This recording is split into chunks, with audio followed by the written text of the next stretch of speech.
Halo YouTube, selamat datang di channel Om Mobi.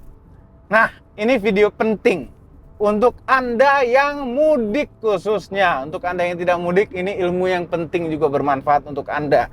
Ya, jadi pemudik tahun ini itu melonjak jauh lebih banyak dibandingkan dengan tahun sebelumnya, tahun lalu. Kami ingin lihat seberapa siap Indonesia menghadapi mudik yang ini. Oke? Khususnya pada pelabuhan. Ya, penyeberangan dari Jawa ke Sumatera itu padat sekali pada saat musim mudik. Nah, kini kita akan survei ke sana dan kita akan lihat seberapa siap mereka dalam mudik yang ini. Naik apa ke sananya? Itu penting juga. Ini akan kita bahas dulu. Kita ke sana naik mobil ini. Ini adalah Chery Tiggo 5X, merupakan crossover yang harganya sangat-sangat terjangkau. Ini tidak sampai 300 juta sudah dapat selengkap ini. Selengkap apa? Nonton videonya sampai habis ya. Sudah dapat mobil selengkap ini. Bahkan di diskon lagi sekarang harganya untuk yang tipe Champion itu 279 juta saja.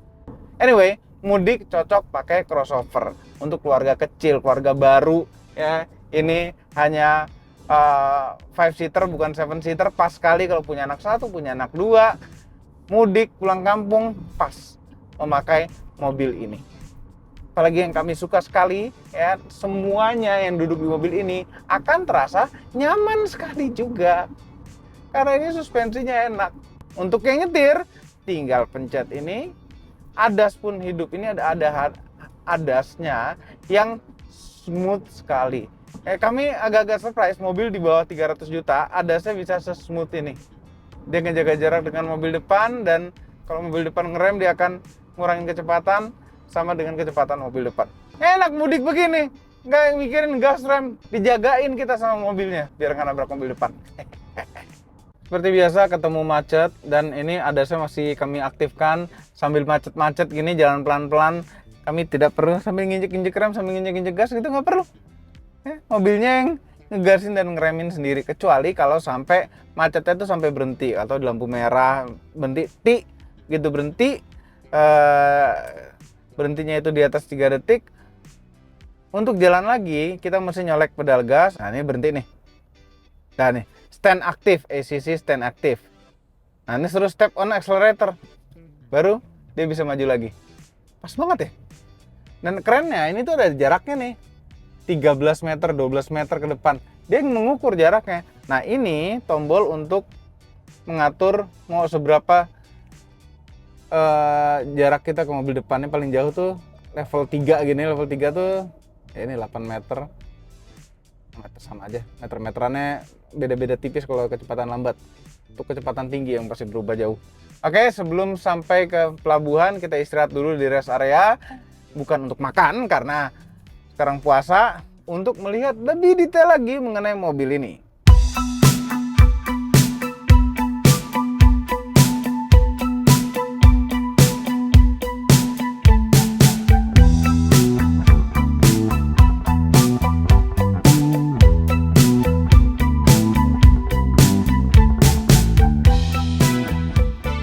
Rest areanya itu nggak kurang heboh gitu loh. Biasanya nggak tahu ada restoran ini, restoran itu. Kok nggak heboh? Nah, rest areanya jalannya jelek. Nggak ada masalah kalau naik ini jalannya jelek. Nih lihat ya, kalau kita mundur, ada kamera 360. Ini ada arah ban kita juga. Jadi pasin kotak ini. Kotak ini kita bisa 3D view juga. Tuh. Ah, keren nggak lo?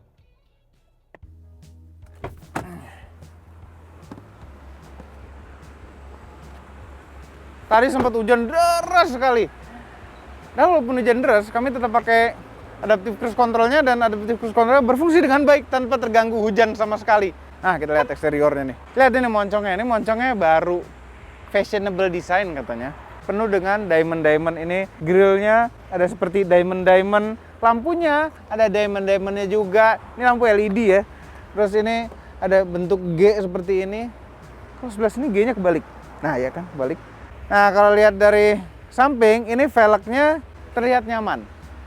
Karena 16 inch dia. 16 inch pakai ban 215, tebelnya 65. Nah ini kan jadi nyaman kalau tebel 65 begini. Enak kalau pakai begitu. Nah kalau kita deketin tadi kan spionnya ngebuka, kuncinya juga ngebuka. Jadi tanpa kita harus mencet apa-apa di kunci ini, mobilnya bisa ngebuka sendiri. Parkir gratis. Nah lampu belakangnya juga ini katanya 3D hollow light namanya.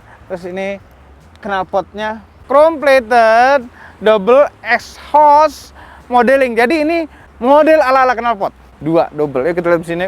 1500 cc, 4 silinder, menghasilkan tenaga 111 horsepower dengan torsi maksimal 138 Nm yang kemudian menyalurkan tenaganya ke roda depan melalui gearbox CVT. Nah, ini ada spesialnya lagi nih ruang mesin. Dan mereka bilang ini full wrapping engine compartment, jadi sudah terwrap full katanya. Ya itu kelihatan di firewall-nya. Dan ini pakai redam juga. Yang mobil ini di kelasnya itu lumayan besar. Ini panjang totalnya 4318 mm dengan wheelbase 2610 mm. Jadi lumayan lega dalamnya. Ini nih mesti dilihat lagi nih. Nah, ini layar tengah 10,25 inch. Dia bisa Apple CarPlay dan Android Auto. Nih pakai kabel, kami lebih suka pakai kabel. Dan ini instrumen cluster 7 inch menampilkan banyak informasi tentunya termasuk tire pressure monitornya. Ada di sini juga. Nah, balik layar tengah ini juga banyak settingan yang bisa diatur pada layar tengah, termasuk settingan ambient light. Jadi di mobil ini sudah ada ambient light-nya. Bawah nih AC. AC tuh sebenarnya lewat layar, tapi di sini juga bisa ada sentuh-sentuh juga di sini. Mau lewat layar juga bisa. Nah, kalau mau cepat lewat layar itu tinggal digeser dari atas ke bawah. Nah, AC-nya itu juga ada automatic air conditioning. Terus yang keren lagi tadi yang parkir ya, tuh pintunya kebuka, dikasih lihat tuh pintu kebukanya yang dari atasnya, yang dari satelitnya. Nah setirnya itu bisa tilt dan bisa teleskopik, kan keren. Enggak ini bener nih, ini sangat dibutuhkan untuk semua mobil bisa teleskopik seperti ini. Beratnya bisa diatur tadi normal atau sport. Jadi ada dua IPS-nya ini ada dua settingan yang bisa diatur. Nah kalau hujan-hujan kayak tadi kan kita ngeri nyelip snap gitu ya. Tenang karena ini sudah pakai electronic stability program Bosch yang 9.3. Terus ini rem tangannya pakai rem tangan jari dengan auto hold. Ini juga bisa taruh handphone jadi itu. Kehematannya nih 14,5 km per liter tadi perjalanan kita dari Jakarta sampai ke kilometer berapa nih rest area nih? 14,5 km per liter. Spion bisa dilipat tentunya dari dalam. Tinggi headlamp bisa diatur secara elektronik dari sini. Ada hill descent control juga, keren nggak tuh? Kalau nggak butuh-butuh amat tapi ada hill descent control.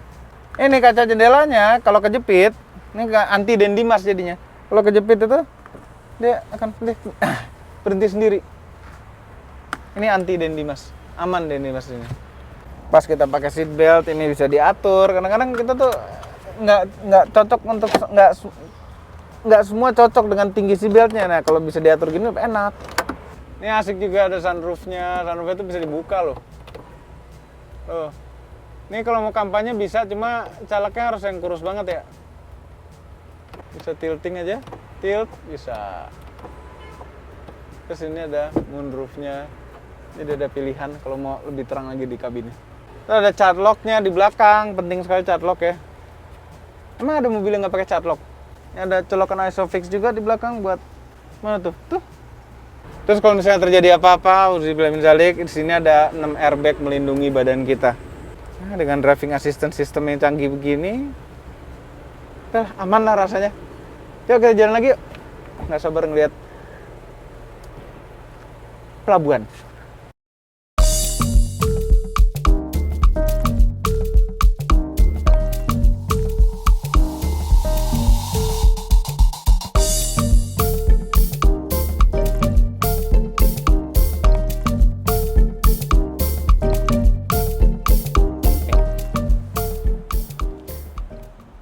sekarang ini kita di kantornya ASDP.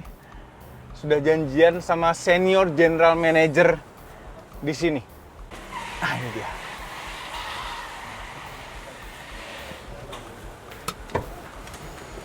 Assalamualaikum Waalaikumsalam. Om Bobi, apa kabar nih? Apa kabar? Sehat, Pak? Sehat. Alhamdulillah. Nah, mohon maaf mengganggu Pak Fahmi.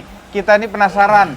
Ya, sebentar lagi Lebaran. Kita pengen tahu seberapa siap pelabuhan kita untuk menghadapi Lebaran ini. Karena katanya angkanya naik kan, angka pemudik nih. Ya. Boleh nggak kita sambil jalan-jalan? Oke, ayo. Ya? Boleh. Kita lihat-lihat ya. Ayo. Terus sini? Yes, naik ini. Oke. Silakan, Pak. Oh, keren juga mobilnya. Nah, ini Mantap. Cherry Tiggo 5X. Keren. Nah, sekarang join juga di belakang ada Mas Rian dan Eki. Halo. Mas Rian ngurusin apa di sini, Mas Rian? Di sini saya sebagai manajer usaha pelabuhan, lebih Oh. ke hal-hal yang berurusan dengan pelabuhan. Oke, siap-siap. Pas nih, orang yang tepat di dua-duanya. Satu bosnya. Sudah kita ngajak orang yang tepat. Iya, saya tuh terakhir ke sini tuh waktu nyebrang sama Om Fitra. Oh, Om Prita Eri. Ke Lampung. 2 tahun terakhir ini kita hadapi angkutan lebaran ya. Lebih menantang. Asik. Jadi seperti kita main game aja nih sebenarnya. Iya. Nah, angkutan lebaran di Merak ini kalau kita merasa suatu beban kita berat, tapi kalau kita anggap ini satu ibadah ya, Oh iya. ringan. Jadi Ringan, kita benar. main game aja. Ini kita muter. Kita muter depan. Ini apa di dalam pelabuhan tuh ada tulisan yang mengerikan. Ada Cilegon serang Jakarta.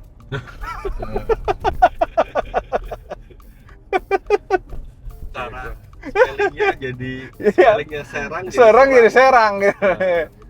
Kalau normalnya nih Pak, Iya. normalnya dalam sehari itu rata-rata ada berapa kendaraan yang nyebrang Pak? Sekitar 4.000 ya, 4.500. 4.500. Ya, lalu untuk pribadi sekitar 2.000-an. Oh, 4.500 terdiri dari 2.000 pribadi. Pribadi, kendaraan penumpang ya. Mm-mm. Penumpang bis dan pribadi, kemudian sisanya logistik. Tulisannya logistik. Kalau sehari produksi rata-rata kita tuh kalau normalnya Hah? hari itu 6.000. Jadi dari masuk Pak SDM dominasi memang logistik bisa sampai 4.000, 2.000 sampai 3.000 itu baru kendaraan pribadi. Oh. Kita masuk aja lewat jalur ini atau gimana, Brian? Jalur penumpang aja ya, jalur berangkat ya. Nah ini kita lagi sementara perbaikan untuk menghadapi angkutan lebaran besok. Oh, ini nih. Tidak ada. Ini perbaikan dilakukan pelabuhan untuk persiapan. Ini jadinya bisa menampung berapa? Oh, banyak sekali ya. Kita luas lahan kita kurang lebih 14 hektar ya. 14 hektar. Bisa menampung 5.000 ya. 5.526. Dan buat info tambahan untuk yang pakai mobil listrik ya, di sini ada SPKLU, bisa nge-charge di sini ya. Itu fast charging juga, DC charging.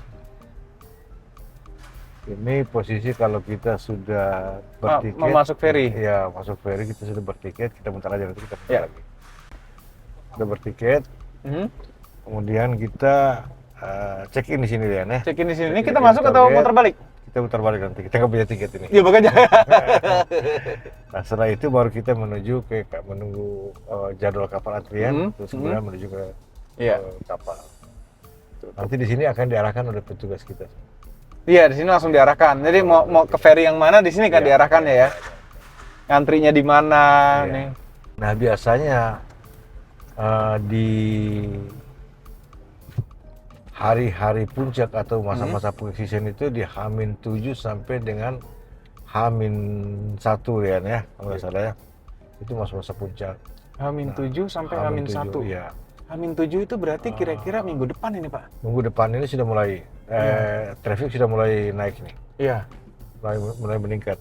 Nah, puncaknya itu di H-3 biasanya, puncaknya. Oke. Puncak. Ini arah mana kita, Pak? Kita bisa ke sana aja sambil kita ngomong, kita melihat jalur yang saya ceritakan tadi. Ya. Nah, dulu saja. Itu kami bersama stakeholder ya, polisian, kemudian dari TNI Polri lah. Ya.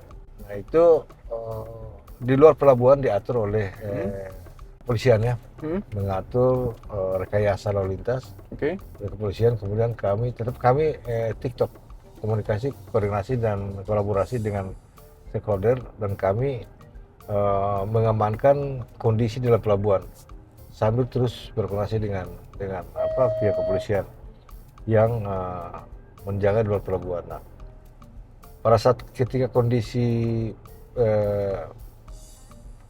padat di pelabuhan, maka hal ini dari pihak BPTD akan menggerakkan kapal-kapal yang berukuran besar. Nah, kami di sini punya 7 pelabuhan, 7 dermaga ya. 7 dermaga, 1 dermaga eksekutif dan 6 dermaga regulernya. Nanti pada saat di H-7 sampai dengan H+7 itu biasanya kami mengoperasikan kapal-kapal yang berukuran besar. Sehingga jumlah dermaganya tetap sama. Dermaga tetap sama. Oh. Sehingga daya sedotnya itu akan lebih cepat. Nah, Oke. bersamaan dengan itu kami SDP juga melakukan upaya penambahan lahan parkir. Lahan antrian parkir ini Pak. Lahan maksudnya? antrian, iya. Oke. Penambahan kapasitas parkir antriannya. Nah, inilah yang sekarang kita jalan ini. Nah, inilah nanti. Ini salah satu tempat antrian ini. Ya, salah satunya yang akan kita buat mengular ini, masuk kemudian mutar sampai di ujung sana, arah balik lagi. Mengular. Ya, mengular. Nah, jadi sebenarnya kalau kita di pelabuhan kondisi peak season itu sebenarnya bukan macet ya, tapi antri. Iya. Antri ini jalur kapal. Makanya kita harapkan mudah-mudahan Allah jaga kita, lindungi kita pada saat Lebaran ini tidak kondisi cuacanya kondisi membaik.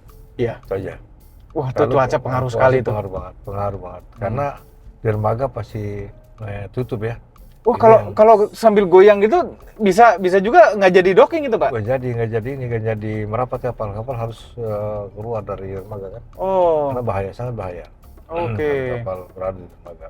Oke. Karena alun pantai itu kan bisa merusak kapal, juga bergesekan dengan dermaga. Dermaganya juga bisa rusak. Nah, akibatnya alat produksi rusak, nggak bisa beroperasi, fatal kita kan. Oh iya benar. Terjadi antrian lagi. Benar. Itu sangat tidak jaga.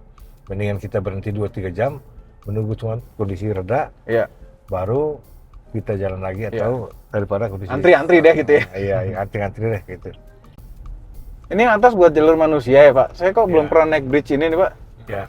Baru nih. Ini salah satu peningkatan fasilitas untuk kenyamanan penumpang pejalan kaki yang terintegrasi dari terminal TTM, terminal bis, kemudian menuju ke terminal Sesoro, kemudian pilihan mereka mau kemana, apakah mau naik eksekutif, kapal ekspres, ataukah naik regulernya. Nah, ini bisa.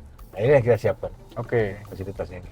Di atas juga kami siapkan ada troli juga ya, terus kemudian kursi penyandang cacat juga, juga tersedia di atas. Thank you. Jadi di atas ini sudah seperti bandara juga, udah punya troli 2 sisi kiri kanan. Nah, terus yang terakhir kami sementara kita bangun travelator itu ujung. Ada travelator di situ. Travelator itu kami buat lagi kerja itu. Nah, ini juga boleh nanti kita turun ya Pak? Iya, boleh. Ini dermaga regulernya. Ini dermaga 1 nih. Yang cikal bakal menjadi eksekutif 2. Akan berubah nantinya. Makanya kami siapkan semua ini nih. Siapkan. Jadi nanti Merak itu punya 2 kapal eksekutif, 2 dermaga eksekutif.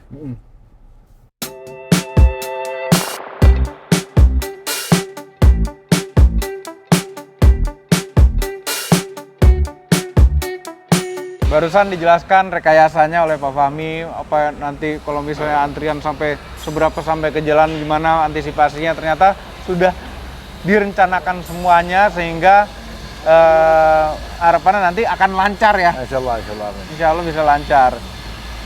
Nah, ini juga fasilitas lagi dibangun nih Pak Fahmi ya? Kami sementara ya lagi perbaiki, sebenarnya ini bangunan lama, cuman kami coba demolish sedikit untuk jadi semacam areal komersial nanti.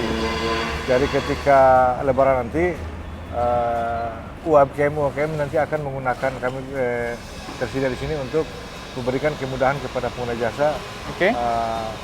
membutuhkan makanan, minuman. Ini sudah Di sini semua. Iya. Nah, ini juga bilang tuh menuju kapal ruang tunggu Ya, tuh. ini untuk regulernya. Untuk reguler. Saya belum pernah lihat reguler, Pak. Ayo. Nah, untuk tahun ini kita kendaraan roda 2 itu semua dialihkan ke Ciwandan. Jadi kita punya pelabuhan bantuan juga. Ada pelabuhan lain lagi? Pelabuhan dukungan. Ini hasil keputusan bersama pemerintah.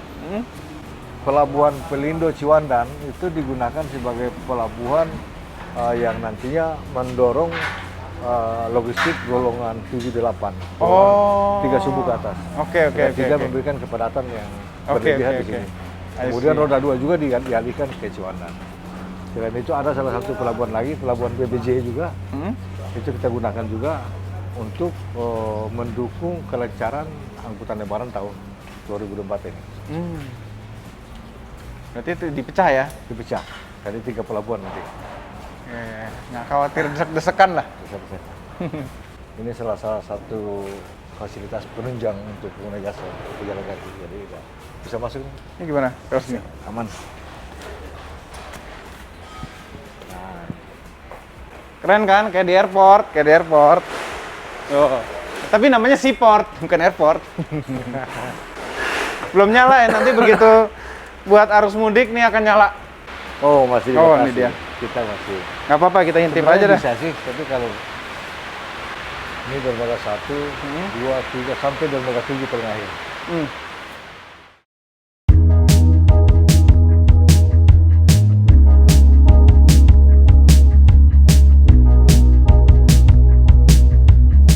Naik mobil kayak begini, medannya masih construction, mobilnya gini pas. Aman ya. Ini kalau nggak sama Pak SGM sih nggak akan bisa sih kesini nih. Bisa dapat. Nggak bisa, nggak bakalan. Tapi nggak semuanya pakai tulisan Ferizi ya, ferinya ya? Kalau SDP Free. Kalau kapal-kapal kita yang SDP, pokoknya kepalanya kuning itu udah punya kita. Oh, oke. Kita nggak bisa milih tapi ya? Nggak bisa. Hah? Nggak bisa kan, beli tiket udah sedapat jam itu kan? Iya. Kalau ferry. Karena beda kita dengan maskapai. Kalau maskapai kan Maskapai belinya beli tiket maskapai. Tiket maskapainya. Kalau ini ibaratnya beli pintu pelabuhan ya? Pelabuhan aja. Itu tuh pulau ya Pak? Iya, ini Pulau Merak. Ini tempat wisata juga. Oh, baru tahu loh. Banyak monyet ini. Baru Enak tahu. loh sini. Di sebelahnya kalau berenang enak loh. Hah? Kuningannya. Oh iya? Nah, jadi kalau musim ombak yang dari sini, di sana aman. Ya, iya Kalau benar. Salah di sini aman. Iya benar. Enak banget di sini. Benar. Pancing Keliling juga ya. banyak. Oh, baru tahu. Terus nyebrangnya itu ada kapalnya ke sana. Ada kapal.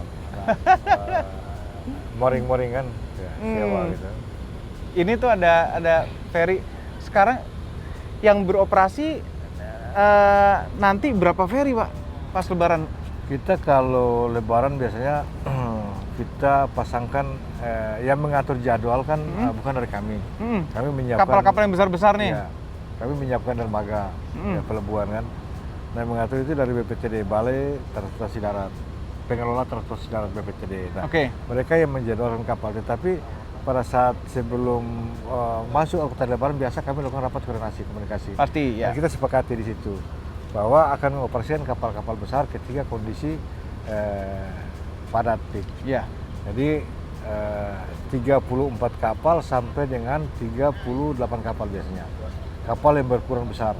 Nah, kita harus bisa mengimbangi kedatangan kendaraan, terus kemudian kapasitas terpasang di darat juga harus diikuti dengan kapasitas yang kapalnya. Iya, daya sedotnya. Yang dinamain visi ratio itu ya. Sehingga kalau hitungan-hitungan kemarin kami setelah buat kajian tim pusat, tim cabang dan dari kementerian juga bahwa visi ratio di sini masih 0,8, artinya masih aman. Masih aman ya. 0,8 belum sampai 1, masih 0,8 sehingga diprediksi bahwa Lebaran tahun ini insya lancar sepanjang kondisi cuaca cuaca yang berat mungkin ya. Ya. Kenaikannya itu berapa persen sih Pak perkiraan dibanding tahun lalu? Kalau asumsi kita kemarin sekitar 7%, 5-7%. Oh 5-7% ya, nggak terlalu besar ya. Lumayan sih kalau dihitung per kepala. Ya, tapi realisasinya biasanya lebih tinggi. Faktanya biasanya lebih Faktanya tinggi. lebih tinggi Ya, dibanding perkiraan. perkiraan gitu. Tapi kapal ada kapal Tapi besar-besar. variatif sih. Ada yang tinggi, ada yang rendah. Mm. Secara rata-rata kan ada penumpang juga kan. Ada kendaraan. Jadi ada 9 segmen kendaraan kita. Mm-mm. Golongan 1 sampai golongan 9 segmen kendaraannya. Oh. Penumpang juga ada 2. Penumpang dewasa, penumpang anak. Nah, Iya. ini. Mungkin barangkali titip pesan satu nih. Iya. Bisa dibantu menghimbau kepada masyarakat pengguna jasa yang nantinya lakukan mudik agar melakukan pembelian tiket 1 hari sebelum sampai di pelabuhan. Nggak bisa langsung gitu ya? Iya. Karena tidak ada penjualan tiket atau tidak ada penjualan tiket di pelabuhan ini. Sehingga kalaupun dia tanpa tiket masuk ke pelabuhan, dia akan diarahkan oleh petugas keluar lagi. Nah, bayangkan kondisi lagi padat. Sedih banget gitu, dia udah harus ngantri, terus dia keluar jauh-jauh, lagi. keluar lagi kan, kesian. Ada itu kejadian Ya, gitu, ya. Pak? Ada. Kasihan banget tuh orang, dia nggak punya tiket, nggak bisa beli tiket masalahnya. Karena gini, untuk pembelian tiket itu bisa dilakukan 60 hari sebelum keberangkatan. Sampai minus 1 hari. Ya, kalau sudah di hari H itu ya coba aja, bisa ya bisa enggak. Kemungkinan besar nggak bisa ya. Nah kemudian kalau mau beli harus radius lebih dari 4,7 km dari pelabuhannya. Gitu. Jadi benar-benar belinya dari kemarin-kemarin deh. Kita harus merencanakan benar-benar perjalanan kita. Nah begitu nyampe baru kita tinggal scan prosesnya itu cepat sekali. Tinggal scan apa yang sudah kita beli di handphone kita. Mudah sekali lewat Verizi. Nanti habis lebaran kita rencanain, kita ajak Om Fitra aja sekalian. Iya. Iya. Mari Pak. Baik. Kalau gitu, Assalamualaikum. Iya. Assalamualaikum. Kita ngobrol tapi dia kena wajah ini. Tapi nggak apa-apa deh. Nggak khawatir deh urusan mudik di pelabuhan ini. Jadi semua kapalnya dikerahkan, yang tadinya santai dikerahkan semuanya turun tangan. Mereka sudah memperhitungkan dengan baik juga jumlah pemudik akan berapa dan kapal yang dibutuhkan berapa. Antrian di dalam pelabuhannya juga sudah diatur sedemikian rupa. Tadi kami udah ngeliat lebih detail lagi, ngantrinya dari mana kemana. Nggak khawatir lah untuk urusan mudik nyebrang pulau dari Jawa ke Sumatera. Nah yang luar biasa juga mobil mudiknya. Nih mobil mudik cocok ini. Jadi mobil mudik keluarga kecil. Punya anak 1, punya anak 2, baru kawin. Cocok sekali, pas. Kalau baru kawin bisa bawa orang tua di belakang, bawa mertua. Nyamannya tuh enak. Rasa mewahnya tuh ada. Dan harganya sangat amat kompetitif. Terus saja videonya, jangan lupa tekan tombol jempol ke atas dan subscribe channel Motomobi, Omobi, dan Mas Mobi apabila belum, berikut dengan tombol loncengnya. Share video ini ke seluruh dunia melalui sosial media Anda, dan jangan lupa follow sosial media kami semua termasuk Instagram. Cek motomobinews.id untuk berita-berita otomotif terbaru. Terima kasih telah menonton. Tadi kan kita jemput dari kantornya. Kok kita nggak pulangin lagi?